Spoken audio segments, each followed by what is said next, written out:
তো সকল জিম প্রেমিক ভাইদের জানাই নমস্কার। তো নমস্কার জানিয়ে আজকে আমি আমার ভিডিও চালু করলাম। তো চলো দেখানো যায়। যে সকল আমাদের ভাই এবং দাদারা রেগুলার জিমে আসো, তোমাদের দেখবে যে জিমেতে এক্সারসাইজ করার পর বাইসেপ পাম্প হয়, আবার বাড়িতে গিয়ে দেখবে যেরমকে সেরমই হয়ে যায়। তো তাদেরকে বলছি তোমরা একই রকম এক্সারসাইজ না করে একটু আলাদা করে তো দেখিয়ে দিচ্ছি আমি কীভাবে করতে হবে। প্রথমে একটা বেঞ্চ নিয়ে আসবে, তারপরে একটা বারবেল নিয়ে আসবে, বারবেলে পরিমাণ মতো ওয়েট লাগাবে, ঠিক আছে, যাতে ভালো করে মারতে পারো ধীরে ধীরে। তো পুরা দেখবে বাইসেপটা পুরা ফুল প্রেসার পড়বে এবং ফুল পাম্প হবে, ঠিক আছে। তো বাইসেপটা পুরা ঝুলিয়ে রাখতে হবে। তো এটা 3টে সেট করবে, ঠিক আছে। তো তারপরে ধীরে ধীরে মারবে। তো তারপরে হ্যামার কাল যেটা হয়, দাঁড়িয়ে না মেরে এই যে বেঞ্চটা দেখতে পাচ্ছ, বেঞ্চটাকে শুয়ে দিচ্ছি। তো আমি তারপর শুয়ে পড়ছি, দেখো এলবোটা কিন্তু আমার পুরো ঝুলে আছে হাতটা, তো প্রেসারটা কিন্তু পুরো বাইসেপে পড়তেছে। তো এইভাবে যদি তোমরা করো দেখবে তোমাদের বাইসেপে চেঞ্জ আসবে এবং খুব ভালো গ্রোথ হবে।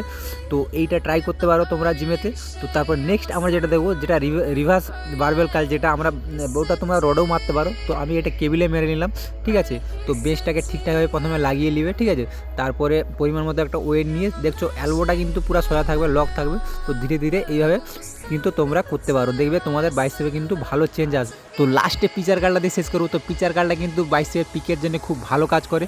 তো যেসব বিগিনার নতুন ভাইরা রয়েছে তাদের এসব করার দরকার নেই, তারা তোমরা বেসিক যেগুলো সেগুলাই করবে। তো সবাইকে ভালোবাসা জানিয়ে আমার ভিডিওটা এখানে শেষ।